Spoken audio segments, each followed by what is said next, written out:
Where is Channing? What is Channing doing? I don't know. Call him. All right, we can get started without him. Do Shannon really call himself the wine lord, though? You don't know what he calls himself. Like, he doesn't know what he calls himself, to tell you the truth. Okay, I didn't know that. The wine. Yeah. That's interesting. Yeah, it's interesting. Shut up. You guys like each other? PERK, I fuck with PERK. Yeah, I fuck with PERK. Absolutely.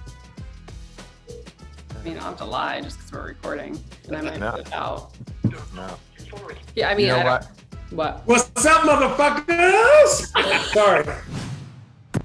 One of the things I love about betting my favorite sports is that I'm always finding new player props or game props that I like. And what's cool about FanDuel Sportsbook is you can combine these props with other bets from the same game to score an even bigger payout. It's called a same game parlay bet, and you can only find them on FanDuel. Switching over to the Major League Baseball, the Seattle Mariners play the Texas Rangers tonight. I like the Seattle money line, minus 166, and Kyle Seager to hit a home run at plus 290. If we combine those bets into a same game parlay, a $1,000 bet would win $3,982.76 at plus 398 odds. FanDuel is so efficient. It is easy to place your bet fast during a game if you see a trend you like. My friends love betting on FanDuel Sportsbook. It's #1 sportsbook in America, if you didn't know. And hey, when you win, FanDuel pays your winnings in as little as 24 hours. Just download the FanDuel Sportsbook app today to create a same-game parlay and use promo code Road Trippin at sign-up. New users get their first bet risk-free up to $1,000. That's $1,000. And FanDuel will refund you up to $1,000 back in site credit if you don't win. That is promo code Road Trippin, so they know I sent you. Disclaimer: 21 and older and present in Colorado, Iowa, Illinois, Indiana, Michigan, New Jersey, Pennsylvania, Tennessee, Virginia, or West Virginia. First online real money wager only. Site credit is non-withdrawable and expires in 14 days. Restrictions apply. See sportsbook.fanduel.com for details. Gambling problem? Call 1-800-522-4700 for Colorado, 1-800-BETS-OFF for Iowa, 1-800-9-WITH-IT. Indiana, 1-800-270-7117 for confidential help in Michigan, 1-800-GAMBLER in New Jersey, Pennsylvania, Illinois, or Virginia. Tennessee Redline, 1-800-889-9789 Tennessee, or visit www.1800gambler.net in West Virginia. Don't get stuck doing the same old workouts. Making progress towards a future you means overcoming new challenges. FitBod creates a fitness program that continually adapts with new exercises and dynamic intensity that adjust to how you're progressing. So you'll be challenged to meet your goals at your own pace. Listen, there's no perfect body that everyone can achieve, but what we can do is continually become a better version of ourselves. No workout is one size fits all. FitBod creates a fitness program that continually adapts to you. So stay challenged with new exercises, pacing, and intensity based on where you are and where you want to be. Doing the same old exercises is boring. Good gracious. Man, FitBod has all new exercises all the time, and it'll actually help you keep sight of your progress and motivate you even more. To me, my favorite part of the app is that I love working out at home, but I also like going to the gym, and I can take this app to both places. My favorite and best benefit of this app is that I don't need to think. The app tells me what workout to do. I do it. I feel better. I fit in my jeans. I got my hot dad bod going. We're all good. FitBod understands that the path to achieving your best looks are different for everyone. FitBod creates a program based on your unique body, experience, and environment to their algorithm that uses data and analytics to help you build on your last workouts to maximize your results. Whether you're exercising 3 days a week or twice a day, every workout is scientifically proven to be better than the last. FitBod workouts are balanced to avoid overworking muscles with varied exercises to keep you sharp. No equipment, no worries. FitBod has body weight routines for those looking to get fit at home. FitBod is super easy to use and even has HD video tutorials to make learning new exercises a breeze. Personalized training can be tough on a budget, but FitBod is only $9.99 a month or $59.99 a year. Sign up now and you'll get 25% off of your membership. Pick up the pace on your fitness journey with FitBod today, and your future self will thank you. Get 25% off your membership at fitbod.me/roadtrippin. That's 25% off at fitbod.me/roadtrippin.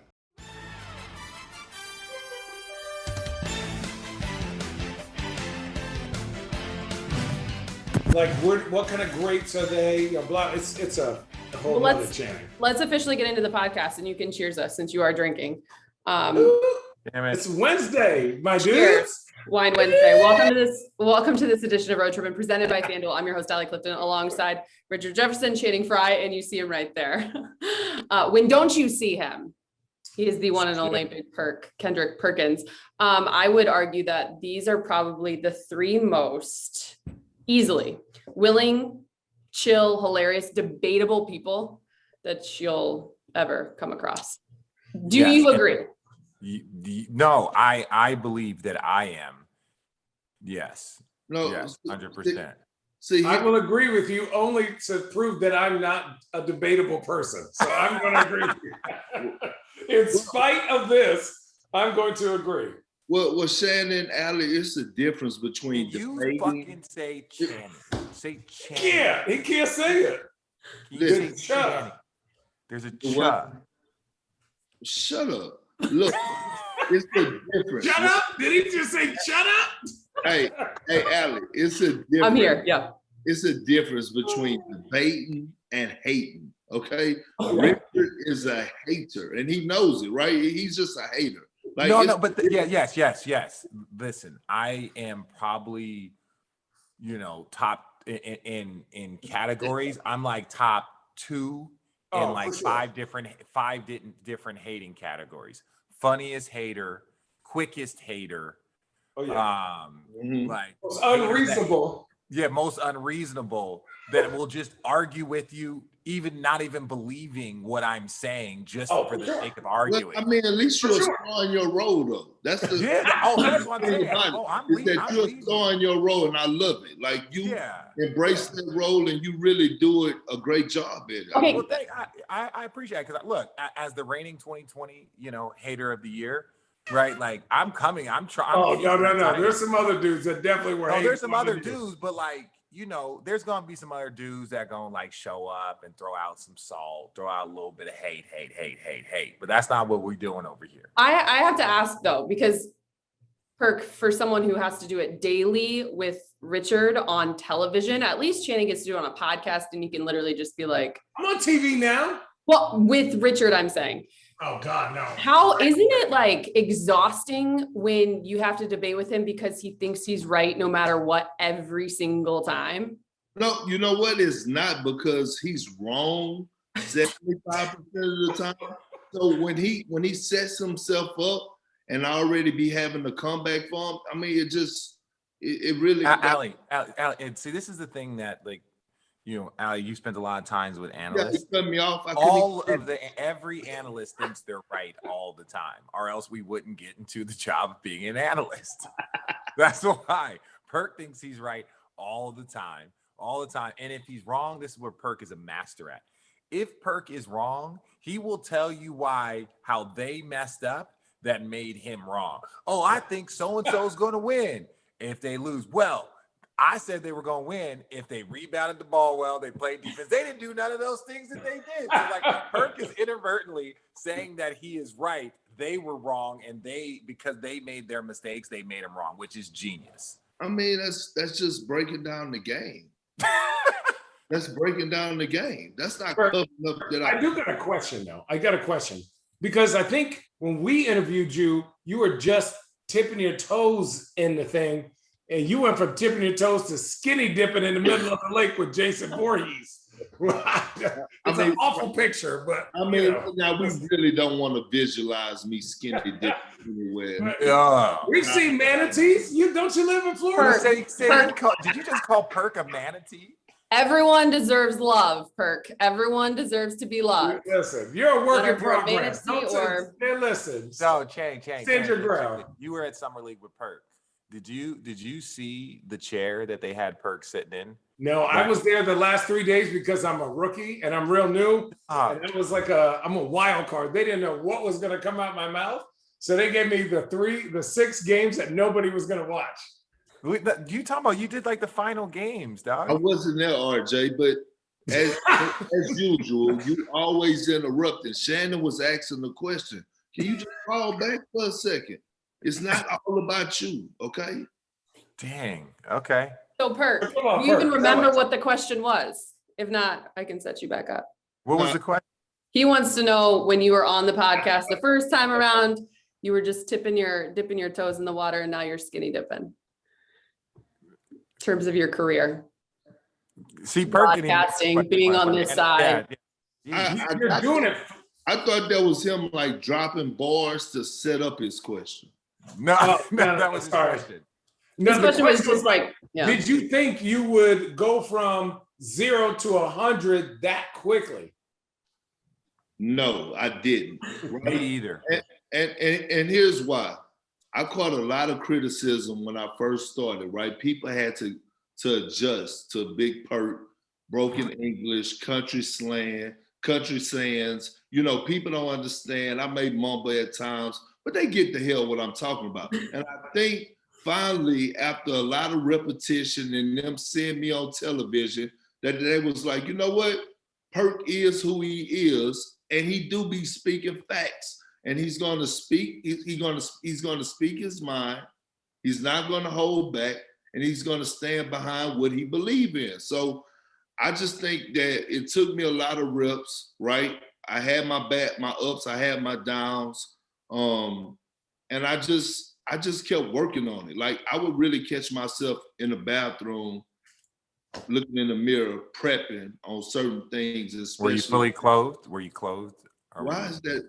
Why is you even worried about that? He was singing like, You're So I was Beautiful. thinking, that's like I'm thinking like RJ, that's like me asking, do you shower with a shower cap on? shampoo bottle, like, You see what I'm saying? right, brushing Hang on, Tio, I need a 20-second timeout. Hang on, I need a 20-second timeout. Perk, how long did it take you to think of that? What? Richard showering with the shower cap on. Like 5 seconds.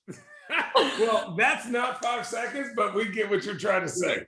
Yeah. 5 seconds is this. 1, 2. It took him Okay, like thanks 2 for seconds. clarifying, Channing. You're welcome. Oh, okay, Perk. So with that said, we actually reached out to a bunch of our listeners, and we had some questions that were sent in. We're going to handle a lot of them at the end of the podcast, but along these lines that Channing just asked, DJ Hella Yella actually asked, what was one of your biggest misconceptions going into media after your playing career? That was gonna be easy. Well, first of all, you have to break this down in layman's terms, okay? I didn't go to college, Allie, so you have to. You didn't? No, I didn't. You have to break this question down in fluid terms for me. What DJ Yella is trying to say. So, what is he really trying to ask me? You got it, Rich. No. Show that Arizona education. You got it. No, He's I trying to ask you what was the one thing that when you got into the media surprised you in your transition? What was the thing that surprised you the most? Like, oh, like shit. You know what? I thought it was just watching the games, going on television, and just talk about what you saw the previous night. And then I've learned, and I've like so many reporters, so many analysts, so many journalists have earned my respect because of the time that they put in. The 5 o'clock production meetings, staying up late on the computer, doing their homework, whether it's researching stats, numbers, or whatever the case may be. I have a lot more respect for people that are in this industry that grinded to get where they are. So I think that's the one thing that caught me by surprise was the preparation that everyone puts in. That's why I have the utmost respect for every reporter, every journalist that's out there today, because people don't understand. I had to tell someone it's really working like a 9 to 5. And you may only work 6 hours. Oh, you gonna work 6 hours? They gonna keep 6 hours. Oh, you gonna work 6 hours? It's just like the production meeting is just, and each show is different, right? So I learned that as well. To get up, you got 2 minutes to say what you got to say. Sometimes you may only have 45 seconds. first take. You're gonna debate, but I learned not to throw all your jabs and hooks out there first, that you got to keep some in the chamber to be able to counter what somebody's going to come back at you with, because it's a debate show. On the jump, it's more friendly. You could be outspoken, but if you get on there with RJ, you got to be prepared to go back and forth. Right? So that's like what I learned the most that caught me by surprise. Just I got a whole nother level of respect for all the journalists, reporters, everybody that's in the media industry. Richard, what's your answer? Allie and I had talked about it at times. It's the cadence. So me and Perk do all of those things. And then, like Perk also has to do like the Sports Center hits. Like I don't do as many Sports Center hits where it's like, give us a quick 30 seconds, or we're going to ask you these 2 questions in 2 minutes, and you're going to do that on multiple Sports Centers. So you add that, and there's a different cadence to everyone.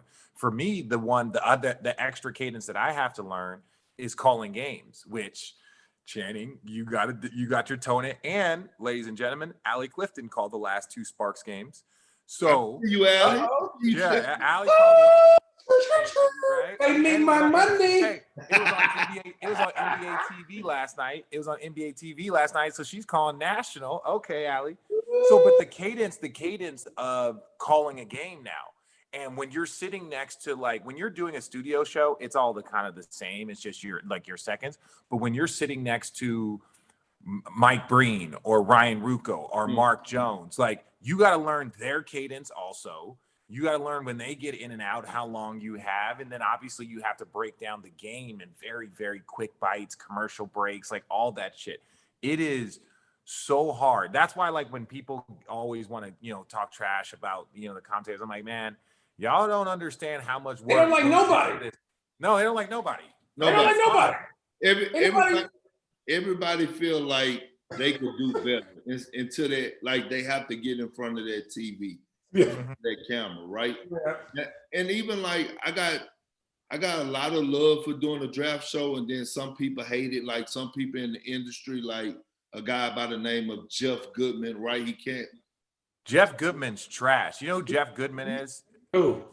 That was the guy that tried to chime in on the Lute Olson situation. Yeah, like he's a damn hater, right? And what he didn't realize is that he tried to come at me sideways about the draft.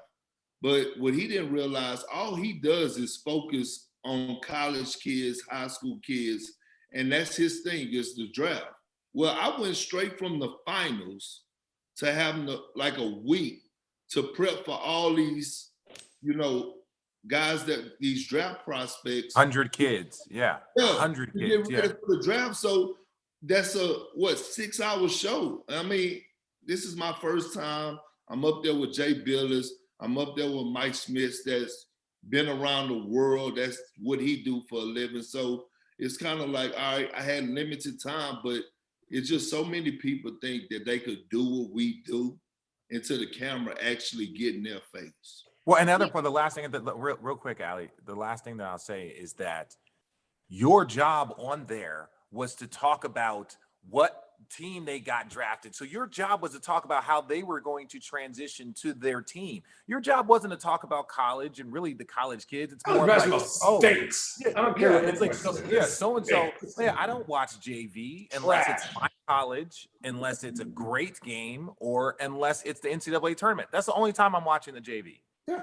I also would argue that the one thing that all three of you share, and it's a part of the transition that I think we're in naturally with media, sports media, for what we all are holding a place in, is one, you guys do not grow into the positions and the spaces that you have at the rate that you have if you don't have something special and unique about you. And the one thing that I think you guys provide that we haven't seen enough of in this space is the entertainment value. And so you talk about the draft show, Perk, and you're being surrounded by those that have studied the college game inside and out, and they've done it for years. You talk about the preparation, something that you will never short, but there's also an element to you that you provide that maybe they don't at the clip that you do, and that's the entertainment. And I think all three of you have done such a good job because it's something that we need. And it's something that I think this generation, the younger generation, wants and craves. And so I think there's something to that that's powerful. With that said, how hard is it to balance? Because you want to be taken serious, but in the same breath, there is a side to you guys that's just natural, and that's to have fun and to entertain. Well, Hey, I mean, I think it's not that hard for me. I mean, seriously, I mean, whatever. I really don't give a damn. Like, so I'm gonna say what I say. I may, like I said, speak with broken English or whatever the case may be. I may crack a joke. It may be corny or it may be funny. Very it's a hit and miss. No, it's very funny. You just mad you don't have. I am the funniest. I am the funniest one. You don't have Richism. I have Perkism. I have bars for days. Like right now, I'm in the pot on you. But here's the thing, right? This is the thing, Allie, that I feel like with us three on here, as far as Richard and Stan and former players, right? None of us are Hall of Famers, okay? Hell no. And walking into the media, Hall of Famers, when they finish their career, they get the red carpet rolled out for them, right? Like they get the big platform, they get the big payday just because of their basketball resume. And I think right now, what we're doing is we're showing the next generation or the younger group that's coming up under us that you don't have to have a Hall of Fame career, or you don't have to be a franchise player to be able to come into the media and be successful at the same level of the other guys. Because some of the guys that had Hall of Fame careers are not good on TV. I'm not going to call out their name, but I just think we're paving a way for others to come in and say, you know what? I could come on here, I could be myself. I don't have to do this. I could be myself, and I don't have to have this type of resume in the NBA to be successful in the media game. Can I say this? Some of the best people to listen to when it comes to sports are the people that have been through every situation. They've started, they've won, they've lost, they've got DMPs, they got hurt. They're empathetic to every situation. And so but there's a sense of humility, right? So when when I was doing my games, obviously I'm cracking jokes 90% of the time because basketball is fun. And at the end of the day, I can only talk. If I was on the bench, how I'm talking is exactly, without the cuss words, how I would talk on the bench. So if you're on my team, I remember, I think yesterday they shot 6 air balls. I was like, I'm thinking in my mind, damn, are we having an earthquake? What's up with these kids? But it's funny. You're playing in an NBA game for your life, right? These kids are getting their opportunity and they're shooting up air balls. And so I know what they're thinking because I've been there. You've been there. Rich has been there. So I'm trying to make it lighthearted. So it's not as serious as you think. Even though you missed one, you got 18 points already. You just shot a whatever shot. And so for me, it's when you look at this game and when you look at who is the best to listen to, it's somebody that relates to the 15th guy, the coach, understanding the big picture and understanding what the superstar is trying to do with the role players and the young guys. And just, you want to see the whole picture. Right. You don't want somebody to say, well, shoot it every time. What the fuck? That don't work. That don't work. But also, Allie, for instance, Allie just called a game. Allie, how much prep did you have for your? I was just about to ask it. Yeah, how much prep did you have to do for these 2 games? And knowing that you cover the WNBA, but you don't cover the WNBA as well as you cover, as much as you cover the NBA. It's like Perk watches college basketball, but he doesn't deep dive into it. It's like Perk working out. He worked out. He don't work out. He don't work out. Richard is a 1, I'm a 5, Perk is a 10. Well, I will say this, my motto with anything that I do is that lack of preparation will not be the reason why I fail. Oh. So I will prepare, I will over prepare. And half the time, as you guys know, calling games, you don't even use 90%. You'll use about 10% of the actual preparation, the numbers, stats, etc. I will say when the W's started, what? No, go ahead. So I don't when the want to. W started this season, I knew that I wasn't coming on board until after the Olympic break. But you still have to dial in. You have to watch the games, right? That's the familiarity. Well, I knew that my first game was the first 3 after the Olympic break. I have been to Glendale for the first time in my life. I have sat in traffic just to get to practice. I have been Glendale, to Arizona? 9 times in the last 4 days. On the call with Coach Fish. I've been on the call with the Dream head coach. You talk to the opposing. All I've done this week is Sparks. This is the first break that I've got. Now, granted, I have Sunday, Tuesday, Thursday. It is a lot. But as all of us know, there is nothing worse than being put in a position on live television and not being prepared, not knowing where to go next, not having an answer. That anxiety, respect, like I say this with the utmost respect to anxiety and those, that is what will get you kicked out of this profession. Faster than Matt Weiner is the best. Because like Summer League, especially the last 3 days, they be getting people about the street to come hoop. So like their list, they were like, we had to ask the media people who's playing on this list. They were like, no. Add these guys. We're like, we don't even know where these guys come from. So it's like, obviously the NBA is not like that, but Summer League is like, hey, some games somebody hurt, we gotta go scoop somebody up from Lithuania, and he just gonna have to play 48 minutes tonight. And it's just like, but it is. What'd you think of it, Channing? It was your first time calling games. Something that I found it early in my like the first contract I signed was with the Yes Network to call games and do some stuff. What'd you think of it? Like, now again, you were in Vegas. Now imagine showing up an hour before the game, 90 minutes before the game, sitting down, doing your kind of prep, your work, calling the game, and then walking out as soon as that game is over. It was nice. That was nice. But I had to do back-to-backs. Yeah. So that was tough. My butt hurt and my hips were tight. I got tight hips. I'll be doing Peloton. Shout out Peloton. Give me a sponsor. So, okay, good. The great thing about it was when you're in the studio, you see like a helicopter view of what's going on. You see the big picture. You're looking at other games. When you're in the game, dude, something clicks. Mm-hmm. You're there where you're like smelling the popcorn. You're hearing people, somebody's mama behind you. That's right, baby. Get his ass. They yelling and shit, like you feel all that like kind of energy. You can kind of, I don't know what Richard gone. And then I'm here. My computer's. No, so for me, I love that, and seeing all the people that I haven't seen before, and since I retired was pretty amazing. Seeing all my ex-teammates, like coaches, GMs, like everything. You're like, damn.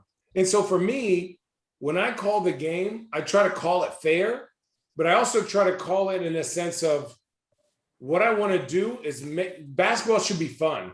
And players, I think nowadays, and I'll probably get roasted for this, I think are a little too sensitive about what we say in the moment, right? So if I say that's a trash shot right now, there people think that I'm saying he's a trash player. I've won a championship. I played with 1A, 1B, greatest player of all time. I played with 12-something Hall of Famers. I know what good basketball is supposed to be.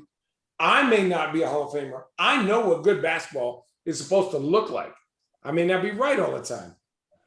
So when I tried to do it, I was trying to show the people who are listening the good plays. And so like last night, the Pelicans, I don't know what, they must have had extra spicy gumbo.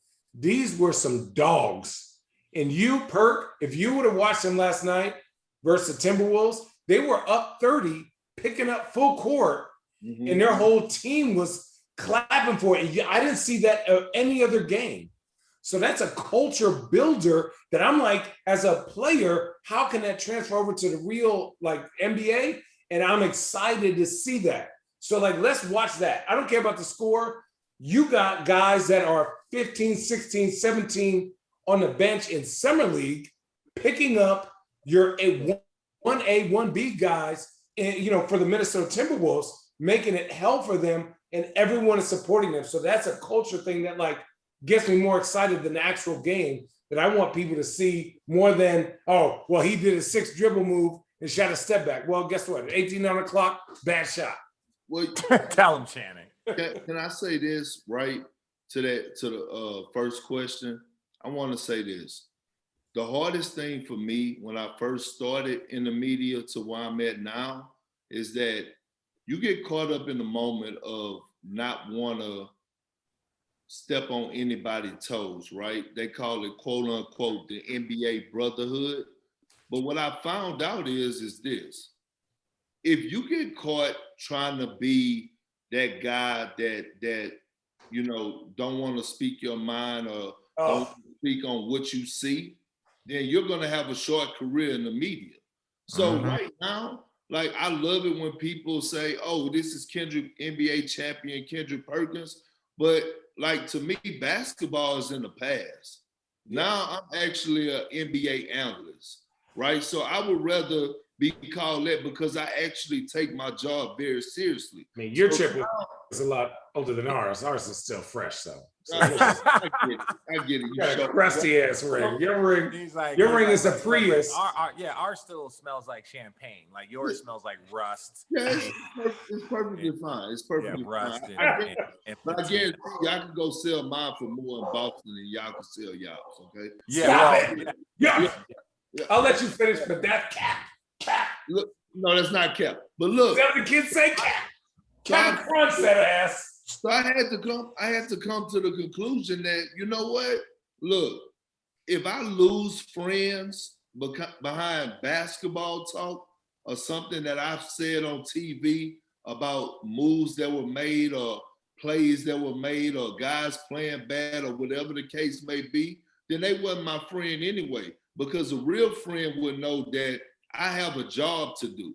And so certain times when I like going to summer league, I'm walking into the gym and I know it's certain general managers, certain coaches that I done said things about that's probably looking at me sideways, but I didn't get that effect. I didn't get that. Like, it's times that I done said stuff about David Griffin with the New Orleans Pelicans. I didn't like the hire of Stan Van Gundy, right?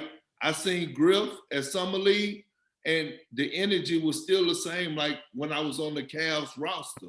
So he understood. Same with Kobe Altman. Same with other guys that I saw around. Like, they were like, Perk, man, we love you on TV. And I'm like, you didn't hear what I said about you? Go on, Perk. I was going to follow up for you. And so I just realized that I'm like, you know what? This is what I do. And at the end of the day, your real partners know that this is your job, and your partners. Ooh, Can you say that? Can you say that? Partners, not Partners.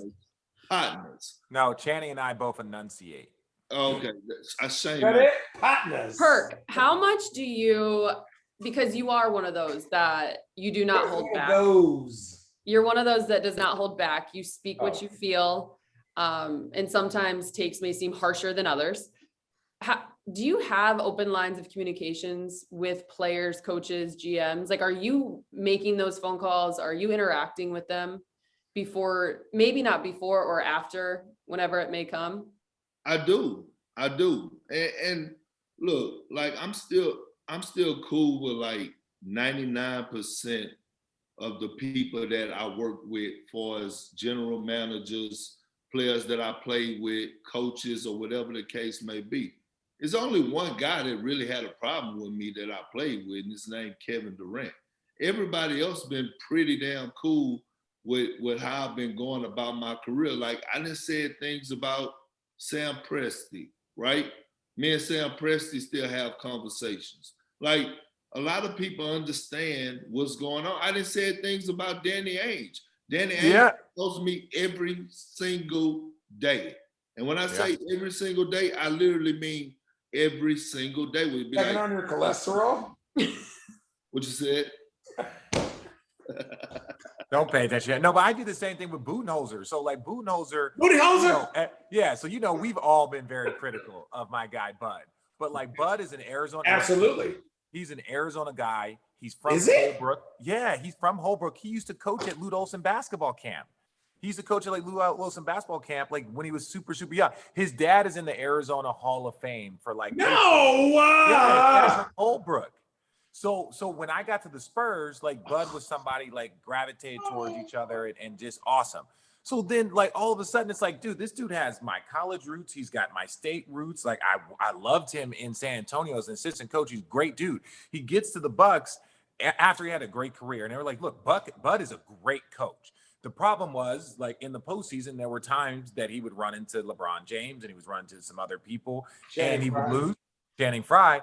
But point being is, we were super critical of him. Like, you know, there might have been rumors of the dumbest team in basketball and all this other stuff that was going on.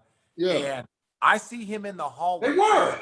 No, but I'm saying I see him in the hallway at the Pfister when they had 2 wins. And I see him, and I'm like, but he comes up and like chest bumps me. He like chest bumps me. He's like, and I'm like we're like hype, like we just won a game, like we were like on the same staff. And I'm like, dude, 2 more games, man. 2 more games. Because like ultimately as an individual, I'm rooting for him because I know him, right? It's not like I'm rooting for the Bucks. It's like, dude, I'm saying the same thing to Jay Crowder. Like, dude, come on, Jay, let's get this done. So it's, you know, Straddling as usual. no, it's not about straddling the fence. It's just rooting for people. Like I don't have a horse in the race, but if I mess with Bud, I'm rooting for you, man. I'm rooting for you. Hey, Jay, you were a great teammate on multiple teams. I'm rooting for you, dog. I don't have I don't win. So you root for people, and when they win, good for them. But you have to be able to separate it. And that's why I don't mind being known as a hater. I don't, because everyone knows that either what's going to come out of my mouth will either be facts, sarcasm, or hate. That's all or a joke. Those are the only 4 languages that I speak. And so he's just hating. Good. As long as you know I'm just hating and talking shit, then we're going to be fine. I love this talk, but I also want to talk hoops with you guys. And we have a question, so I think we'll use this to dive into it. LA LeBron 23 said, since Kendrick Perkins, which you have to remind me of this part, was a teammate of LeBron, right? AD. Were you a teammate of AD's? Yep, with the Pelicans for 1 year. Damn, how many teams you play with? Damn, come on, Allie, that's my block. I played with, I just cared when he was in Cleveland and I was there because that I was only played with 4 teams. Oh, really? No way. Boston, Cleveland, Pelicans, Thunder. Oklahoma City. Yeah.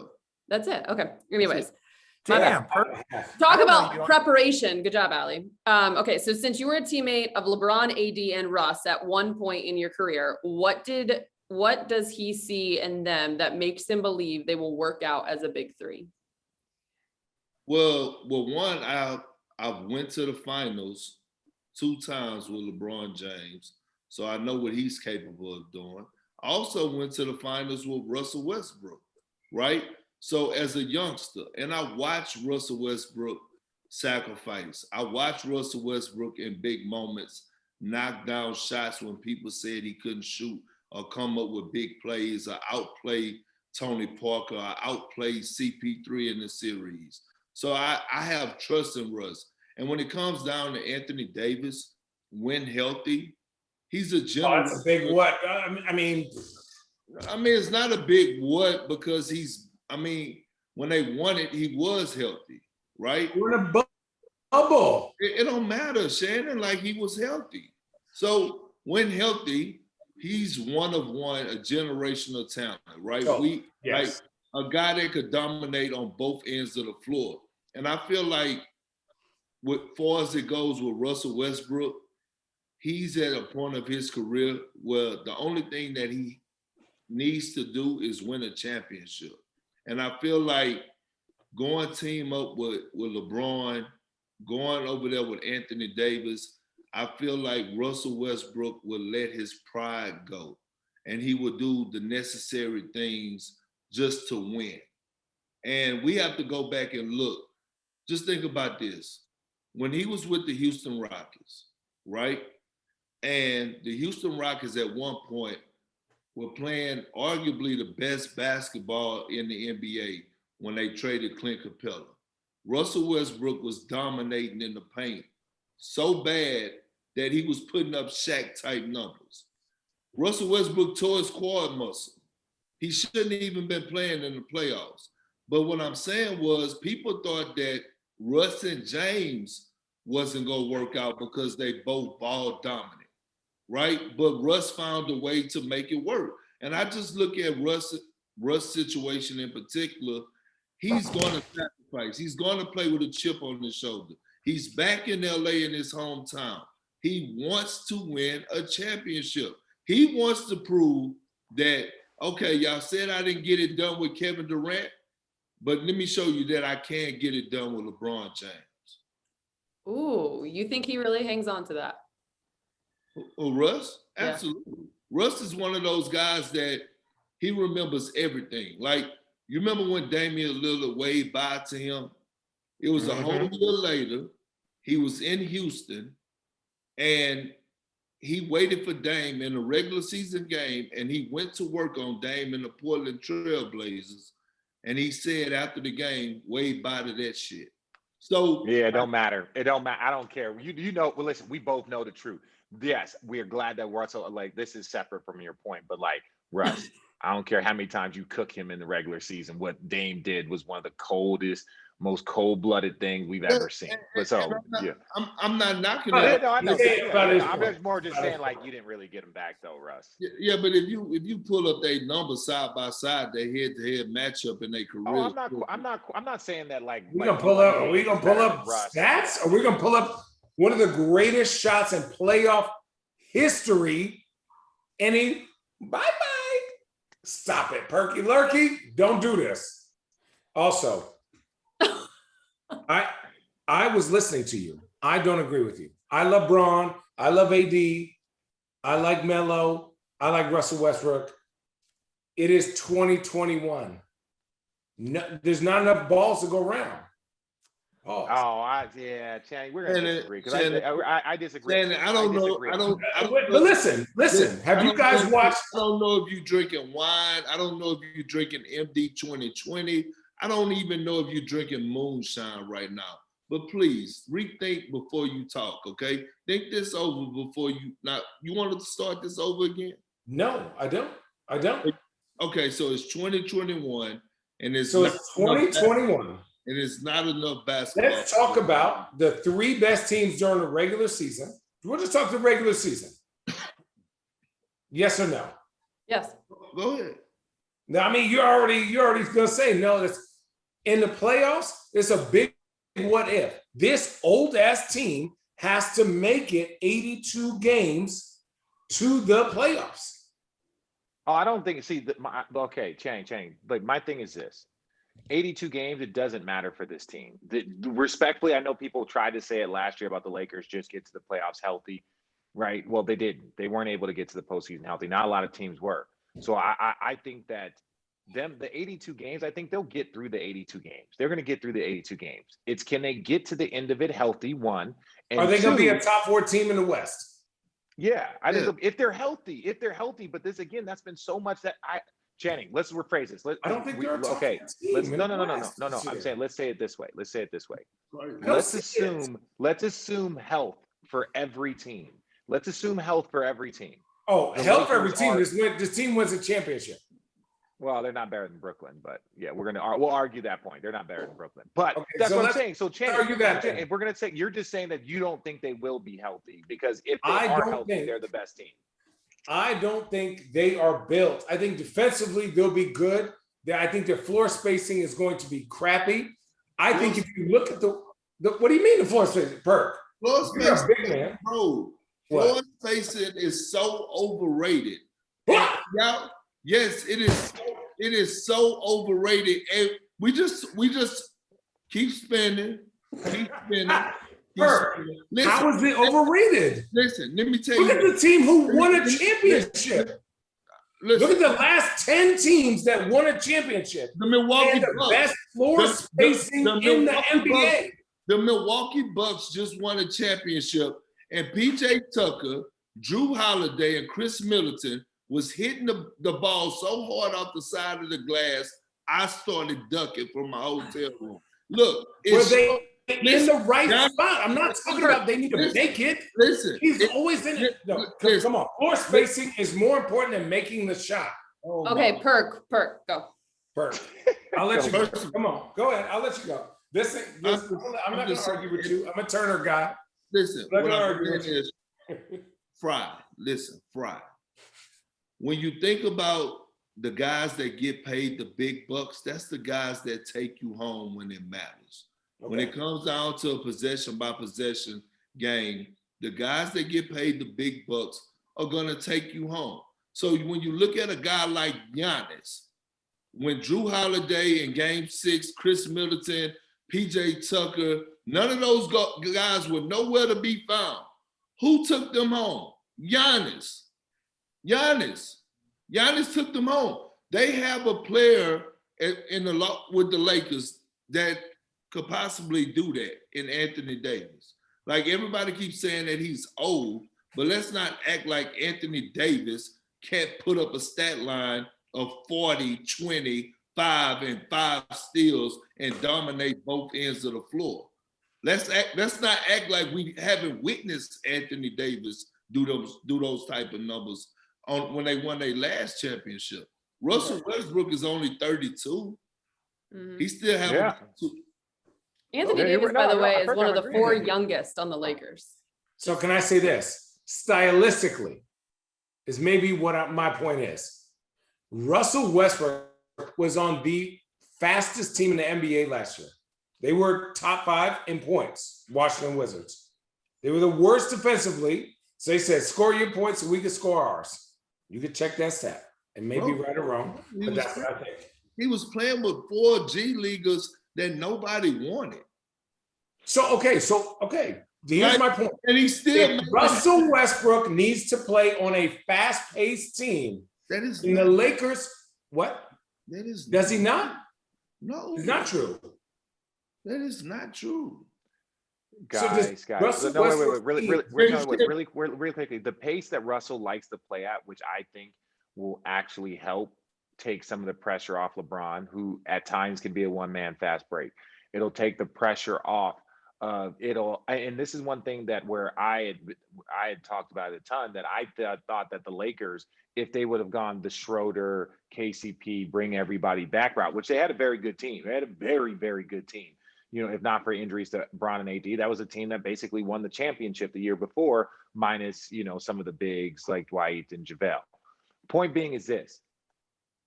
LeBron can't carry you for 82 games in a postseason. He needs help. Fair. Anthony Davis can't carry you because he's always broken down. You bring in Russell Westbrook, if healthy, then when Bron needs to take a break, you got Russell and AD. When AD needs to take a break, you got Bron and Russell. When Russell needs to take a break, so that's why I'm assuming that. When has Russell ever asked to take a break though? Like his motor don't work like that. No, he do. I'm talking about if you spring. I know he does. That goes to show me that you haven't been watching the Wizards, that you didn't watch the Wizards play. The Wizards were one of my favorite teams to watch last year. You better stop it. Well, it should have known that him and Scott Brooks had the relationship that Russell Westbrook would come out 6 minutes to go in the first quarter. He would play the next 8 minutes in the second quarter, and he would rest for 2 minutes, and he would come back the last. How the hell do you know this shit? It's the same rotation as Dirk. Does work. Are the Lakers, if healthy, the team to beat? Are they the favorites? Yeah. Oh, of the entire NBA? It's Brooklyn and the Lakers. Brooklyn is one. But who's the favorite when it comes to the two of them? I mean, Brooklyn. If health is like this, y'all tripping. Perk, you just said it. You find it hard to believe that someone could beat the Lakers in a 7-game series. You just said it the other day. Yeah. Oh Lord, have mercy. I'm sorry. Okay, you on that yak tonight. I don't know. I'm on wine. You on the yak. Okay. So Perk has been very vocal. He has stated why and his take on the Lakers, whether it's here or socially. You guys are just sitting here saying, no, you're crazy, you're yak, you're both. Okay. I'm not saying he's crazy. They're not saying that the Nets have got better at the center position. They're not saying none of this. Like, Dwight Howard is still the best backup big in the NBA. Dwight Howard is still one of the most athletic bigs in the NBA. Still today, at the age of 30, are you arguing that? The Brooklyn Nets, with all due respect, and I love the addition of Patty Mills off the bench because Patty Mills is like a better version of Malik Monk, right? Let's just talk about that. And I like put that shrimp on the barbie. Yeah. All day. But my thing when you're talking about the Brooklyn Nets and what they have gone is they've gone extremely hard into shooting, right? Like that's what they're doing. They got Joe Harris. Then you bring him. I know Joe Harris didn't hit, but like you can't just judge somebody purely off that. Joe Harris still creates space for those guys to go to work, right? The problem is that they needed him to hit shots because so many guys were hurt. If he isn't hurt, if so many guys aren't hurt, then you don't need Joe Harris to hit as many shots as you needed him for them to be successful. And he didn't. Joe Harris did not deliver. I'm not here to look. That's not the argument here. But at the end of the day, that man still creates space. He's led the league in 3-point percentage 2 of the last 3 years. He creates space. Point being is you're not leaving to go help on James Harden and leaving Joe Harris. You're not leaving to go help on. They did. They did because there was no Kyrie and James Harden couldn't move. I'm just saying, they left Joe Harris wide open and wasn't contesting his shots. That's not no. He missed some open shots, but they weren't like not rotating the Joe Harris perk. Come on now. Don't do that. Don't do that. You're our guest. We're gonna take a quick break, but before we do, you get the final word on this. I just want to know, right? When Russell Westbrook and LeBron James start imposing their will on the low block, who in the hell is going to stop them? Along with Anthony Davis. See, here's the problem. We keep talking about how much firepower, the spacing and all that, but who in the hell is going to stop Anthony Davis? Please, somebody tell me that. I get nervous when you tell me that Anthony Davis has to be the best player on the court in order for that team to win the championship. Because I agree with you. This is where I'll concede to PERK.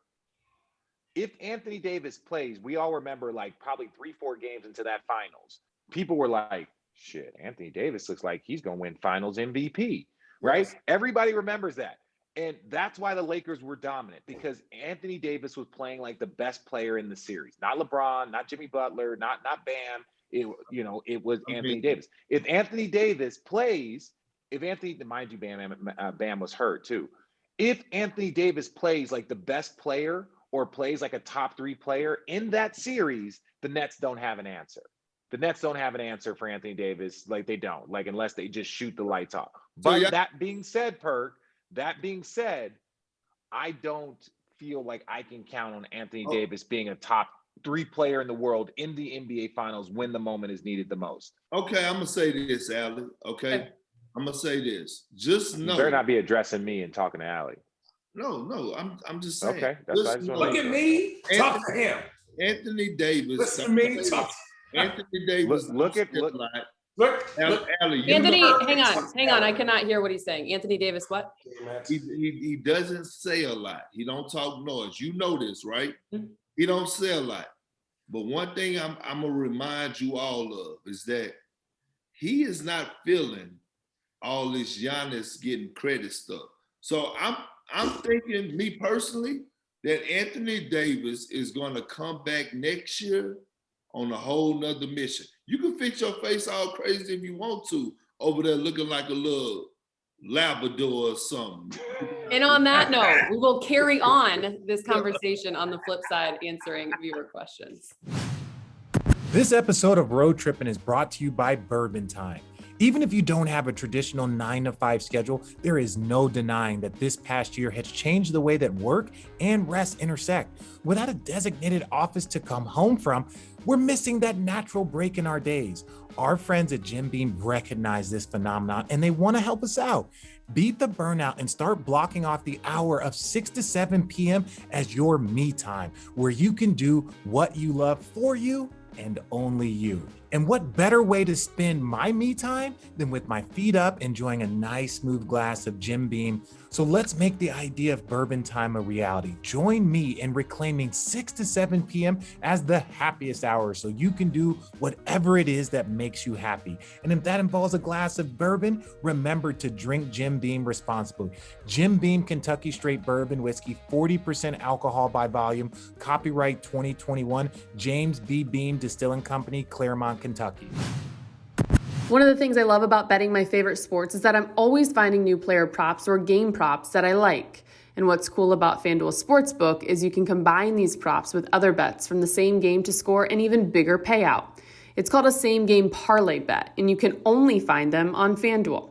Switching over to the Major League Baseball, the Seattle Mariners play the Texas Rangers tonight. I like the Seattle money line, -166, and Kyle Seager to hit a home run at +290. If we combine those bets into a same-game parlay, a $1,000 bet would win $3,982.76 at +398 odds. FanDuel is so efficient, it is easy to place your bet fast during a game if you see a trend you like. My friends love betting on FanDuel Sportsbook. It's #1 sportsbook in America, if you didn't know. And hey, when you win, FanDuel pays your winnings in as little as 24 hours. Just download the FanDuel Sportsbook app today to create a same-game parlay and use promo code Road Trippin at sign-up. New users get their first bet risk-free up to $1,000. That's $1,000. And FanDuel will refund you up to $1,000 back in site credit if you don't win. That is promo code Road Trippin, so they know I sent you. Disclaimer: 21 and older and present in Colorado, Iowa, Illinois, Indiana, Michigan, New Jersey, Pennsylvania, Tennessee, Virginia, or West Virginia. First online real money wager only. Site credit is non-withdrawable and expires in 14 days. Restrictions apply. See sportsbook.fanduel.com for details. Gambling problem? Call 1-800-522-4700 for Colorado, 1-800-BETS-OFF for Iowa, 1-800-9-WITH-IT. Indiana, 1-800-270-7117 for confidential help in Michigan, 1-800-GAMBLER in New Jersey, Pennsylvania, Illinois, or Virginia. Tennessee Redline, 1-800-889-9789 Tennessee, or visit www.1800gambler.net in West Virginia. Hey Road Trippin' fam, did you know that FitBod creates a fitness program that continually adapts with new exercises and dynamic intensity that adjust to how you're progressing, so you'll be challenged to meet your goals at your own pace. There's no perfect body, we all know that everyone can achieve, but what we can do is continually become a better version of ourselves. I feel like I personally am getting stronger, faster, thanks to the personalized training. I normally get bored of workout routines. It's actually my in general lifestyle. I get bored very easily, and especially after a week or two. However, FitBod keeps things fresh for me and my exercise routine. FitBod helps me work out every muscle group without overworking any of them. FitBod creates a program based on your unique body experience and environment. Their algorithm uses data, which I love, and analytics to help you build on your last workout to maximize your results. You're constantly in a growth mindset phase. And whether you're exercising 3 days a week or twice a day, every workout is scientifically proven to be better than the last. What's not to love about that? By the way, no equipment, no worries. FitBod has bodyweight routines for those looking to get fit in at home or on the go. It integrates with other fitness and health apps like Apple Health, Fitbit, and Strava. Personalized training can be tough on the budget, but FitBod is only $9.99 a month or $59.99 a year. So sign up now and you'll get 25% off your membership. Pick up the pace on your fitness journey with FitBod today, and your future self, it'll thank you. Get 25% off your membership at fitbod.me/roadtrippin. That's 25% off at fitbod.me/roadtrippin. What'd you do? You need to call your Uber Eats? Nah. I needed my computer charger. Go ahead. All right, we're back. Channing, you wanted to discuss if it's not the Lakers and the Nets, who would it be? Yeah, I think like the NBA is in such an amazing place. You look at all the young talent, you look at all these contracts, and then who's, you have 2 or 3 super teams, quote unquote, and then who's next? Like if something happens, who's going to take over that throne? I want to hear from Perk the Lurk. No, I actually want to hear from you. You the one that asked the question. You want to know. You shoot your, I think, because I don't know. because Kawhi Leonard is not coming back. So if the Clippers were to play the Lakers will win that series. Utah is suspect as usual. And they yes. No, I'm agreeing with you. Okay. Utah is so like, I hate cheering for them. They play good basketball, right? But then they're like Gonzaga of college. They got a great regular season, and then when the LED lights and that light get bright, all of a sudden, they don't have a championship. And then the Phoenix Suns, I understand they're coming back the same, but they don't stand a chance against this Laker team. All right. Mm-hmm. So then you go to the Denver Nuggets. Jamal Murray, like coming off an ACL injury, me tearing my ACL, knowing that it really takes 22 months for you to really get back to your normal self.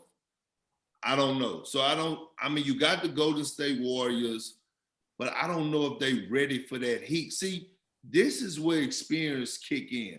This is what when you have a guy like Trevor Ariza and guys like that like they like, you have to realize this is let me tell you, playing against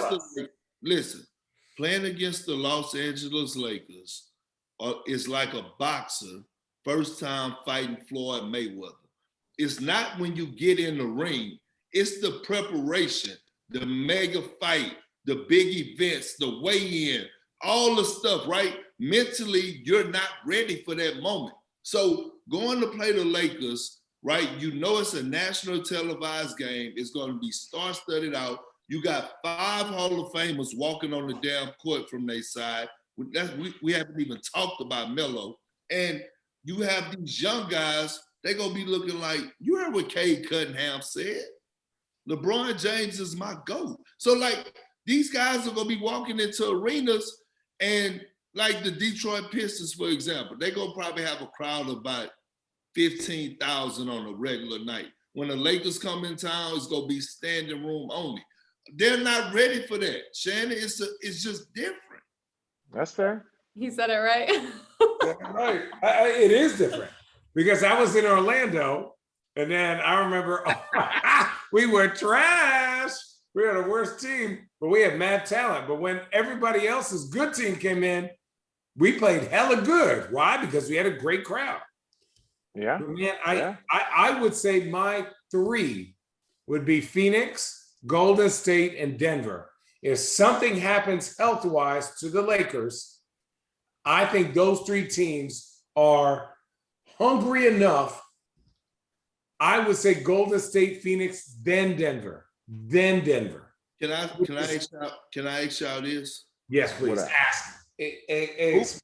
Who has the better chance of getting knocked off? The Nets or the Lakers? I feel like the Nets have the better chance of getting knocked off in the Eastern Conference than the Lakers do in the Western Conference. If we're assuming 100% health, I could see the Nets. I could see the Nets getting bumped just because shooting can come and go. You can be off. You can jam a finger and not be injured, and like your shooting you just ain't right. Where the Lakers do have just size and physicality, where they can just like, hey, we're not shooting the ball well, but we're gonna beat you up. We're going to out rebound you. We're the Milwaukee Bucks did. That's what we're going to do. So, like, to me, when you have multiple ways to beat a team, it's just a tweak harder to take them out and upset them. Because, like, let's say they're like a team is shooting the ball well and the Lakers aren't. They're like, all right, screw this. Well, we're just going to defend and do it that way. The Brooklyn Nets really have one way to beat you, and that's pure firepower. So if guys aren't shooting well, or something happens, they could lose to a team like the Bucks or to a Philadelphia 76ers team that's loaded or somebody like that. Remember when the narrative was that shooting won't win championships or being able the game has changed. Yeah. But that's when the Warriors did it, right? So to my point though, are the Nets the best as assembled now offensive firepower team that we've ever seen? By far. So then my point here is never how can seen that not? I still think to me, I don't know. There's just something to me that says the best way for the best, this is going to be bad. The best brand of basketball was the Golden State Warriors when they had Dre, Steph, Clay, and KD, because the ball movement and the spot up shooters, and say whatever you want, all three of those guys can create off the dribble for themselves. Like Klay Thompson ain't James Harden or Kyrie Irving, but like you're not just going to stand in front of Clay and he's not going to jab you to the left, step back, do something. Like Clay's got one-on-one work. Make Clay no is mistake cold, on man. that. He's not just going to dribble it 12 times, and he's 6'7". So my thing is that I still think that the Golden State Warriors offensive team is a smidge better because there was more ball movement and not as ball dominant play with the Brooklyn Nets. But the Brooklyn Nets are just a fraction below them from a style of play standpoint. That's where I think they Here's fall. an honest question. Is a random thought. I love the idea of the Chicago Bulls. Are they top 5 in the East this year? No. Oh, even with DeMar DeRozan? Yeah, I think they're 6 or 7. I think they're 6 or 7. 6 or 7. I wouldn't say Yeah. top 5. So who's your 5? East- Nets, East- Bucks, Bucks, Miami, you Philly. got Philly, Hawks, Heat. Oh, you gotta Philly, go- Hawks, Heat. What And about Heat? Yeah. Oh, Yeah, Boston. I like Boston. Boston? I don't know. I'm still not sold on Boston, but I think I Boston. know you're a Boston's Boston guy, but come on, man. No. Look, I give Boston the business, but what I'm saying is that you still have Jason Tatum, Jaylen Brown, right? You add Dennis Schroeder. You did pick up Al Horford. Look, I know it's not Al Horford. Look, I know it's not Al Horford of old, but Shannon. Shut out. Shut up. It's the same thing, right? But look, I like some of the moves. Like I feel like Josh Richardson will be pretty good coming in off the bench for them. Like that's an underrated pickup, and they still they're done. good. And they saved like $18 million that they could use right now in case they might want to go get a Buddy Hield, because the way that Davion Mitchell is playing, he's almost forcing Sacramento to make a decision. He's special. My least favorite team is the Washington Wizards right now. My Really? least favorite team. They have surpassed the Kings and Knicks as the teams that frustrate me the most, because the Knicks are actually they're a well-oiled machine right now. Not even I really like the Mitchell kid from the Kings. I think he is a you say a culture builder as a rookie because of the way he plays. He's like a Marcus Smart, where he plays so hard on the defensive end. He's physical. He loves to take the challenge. And that can inspire your teammates, because one, you got a guy that can put out a flame. You got a guy that can bring up the intensity. So I really like what the Sacramento Kings have done, with the option that they had. But if the Washington Wizards don't figure out what they're going to do with Bradley Beal, like that part, and I know Bradley Beal doesn't want, Bradley Beal doesn't want to leave. I understand that, but you're just sitting there with an all NBA player. You're not going to win anything. He's going to win enough games that's going to take your draft pick from possibly 2 or 3 to like 8 or 9. So you're really kind of in between. Nobody really wants to sign with you as a free agent because your team is in limbo. You have a guy that you can get either an all-star or like number 1, number 2 type picks in 4 and some assets and build again. Very similar to what they did with Oklahoma City. Don't tell me letting go of Russell Westbrook, letting go of Paul George and trading those guys to start over. What is Washington doing? You don't have enough. John Wall and Bradley Beal, when they were younger, weren't enough, but they were young. So you're like, we're going to keep riding this out. We have a great backcourt. But now he gone, Russell gone. You got, and I'm not like advocating for him to leave a situation, but that shit is, if they don't trade him, they're never going to make it ever anywhere currently the way they are like constructed. Like you're not going to find somebody to add next to Bradley Beal that's going to turn you into a second round, third, possible conference finals opponent or like team. Allie, I got a question for you. Yeah. So like being on the women's side of things, right? Seriously. And like getting in, like, cause obviously me and Richard experienced some things that happened with our, in our job. And I just want to know, like, women are like, do y'all uplift each other? Do y'all try to bring each other along? Do y'all have haters? Do y'all, like, I just want to know what's going on the women's side of things. And this is a serious question. RJ, you looking at me crazy, but I really want to know because, I just feel like certain times I be looking and it's just like, I done watch, women reporters, women, analysts, they done walk by each other, don't speak to each other. I just want to know from your side, Allie, is it hard? Like, do y'all stay with a certain group? Are you in your own lane? Like, how is it? It's a serious question. Yeah, and I obviously take it seriously and I answer it with the utmost respect, obviously, for other women, because I do know that coming in and just being in this business alone is challenging. It's hard. I think at the end of the day, whether you're a male or a female, no matter skin color, ethnicity, anything, there is a competitive level and an aspect for everyone.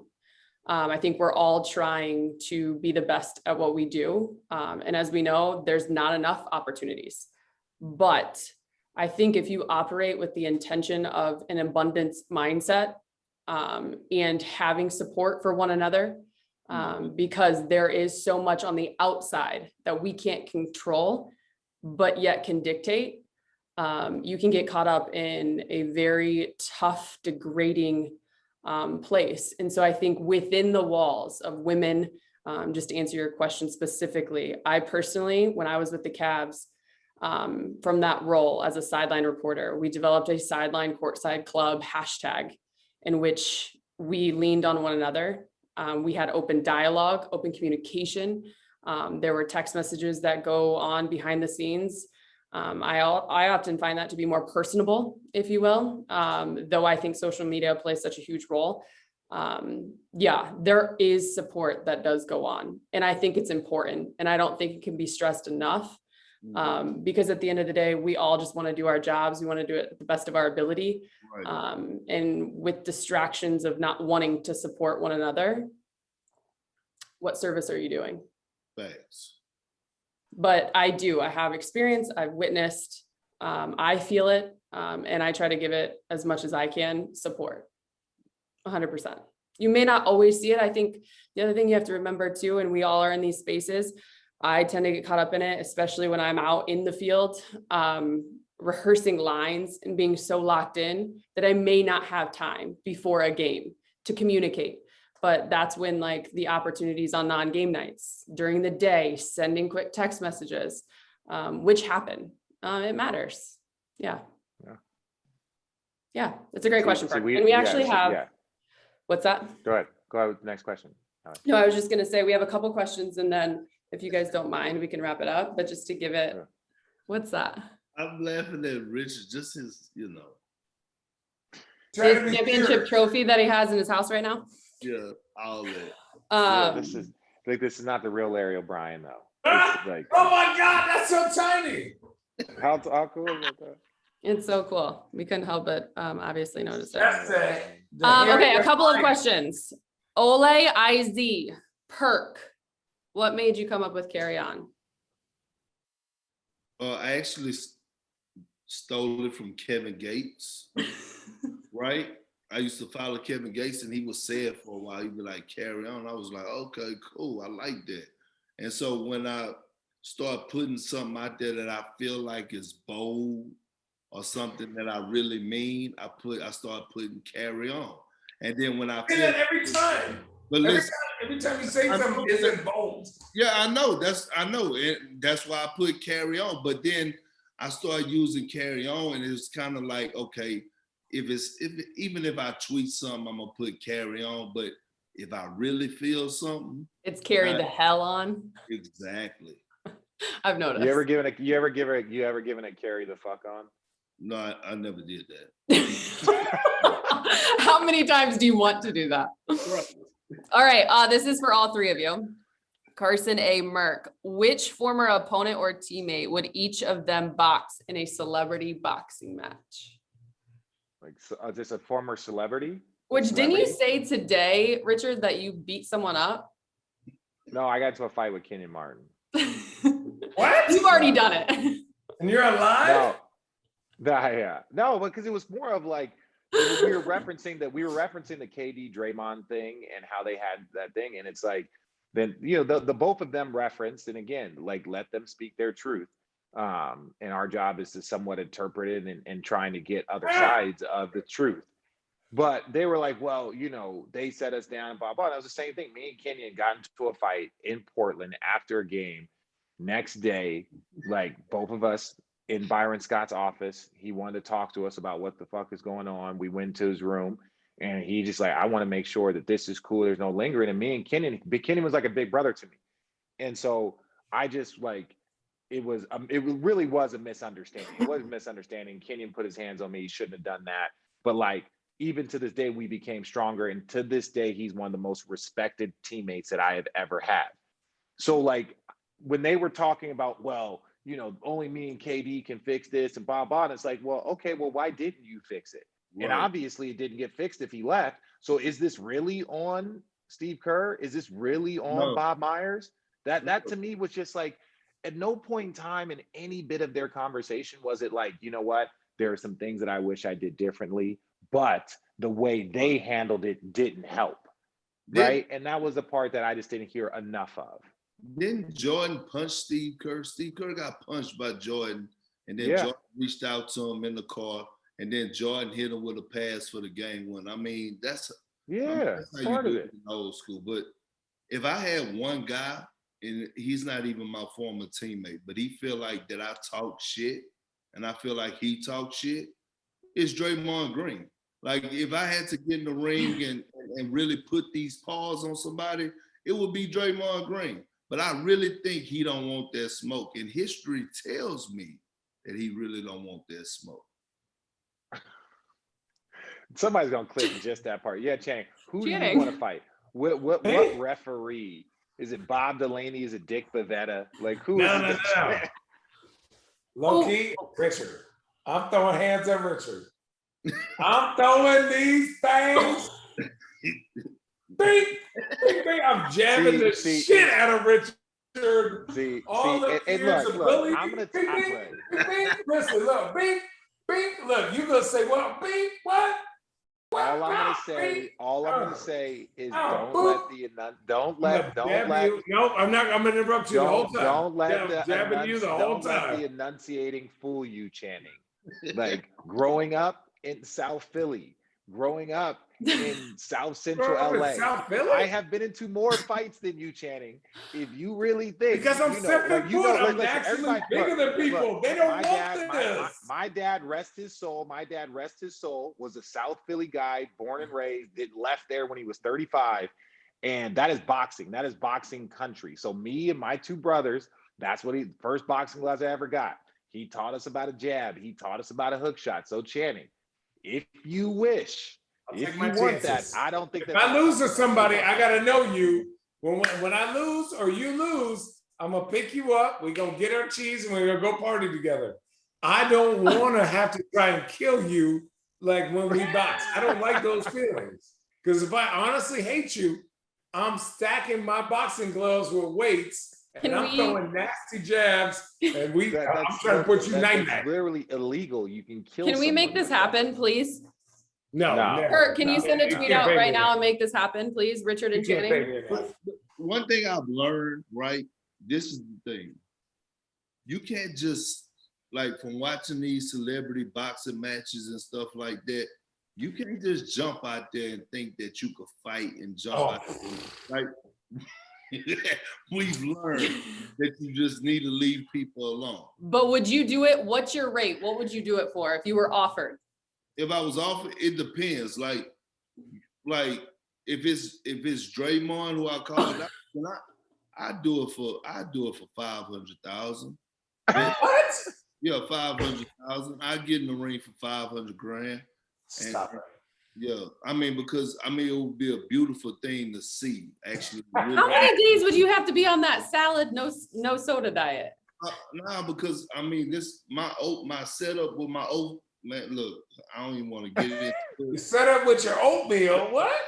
Not, but my overhand right. Listen, Shannon. And you got knocked out. I'll be the first to text you. Oh no, You got knocked up out. Shannon, I would tell you to bet your house on. He just got it remodeled too. These hands are so official, it's crazy. PERK, we love when you come on our podcast. Will you continue to come on our podcast? Absolutely. Look, I'm all good with it. I'm telling you, I'm all good with it. These two at the bottom be tripping, all right? And straight tripping. I'm at the top. I swear, I promise after look, Allie, I appreciate it. Y'all call me on anytime. But look, I cannot wait for the Lakers to win this championship because I'm going to put Shannon, I'm going to put RJ, and I'm going to put Braun all on the group message. And we're going to run this episode back. We're going to run this episode back. No, that's what we're going to do. We're going to run this episode back. Let's run it back in Vegas. Wait. Let's go to Vegas and be in person. Okay. Oh, I'm so sorry you won. Oh. Yeah. Hey, I love you guys. With that said, we want to thank the Wagner family of Camus Vineyards for always supplying us with all of that wonderful wine that we love sipping on here on Road Trippin. So shout out to Camus and PERK because we love you. We're going to send you a couple bottles. Oh, I appreciate it. In the words of empty. Carry the hell on. That's another edition of Road Trippin.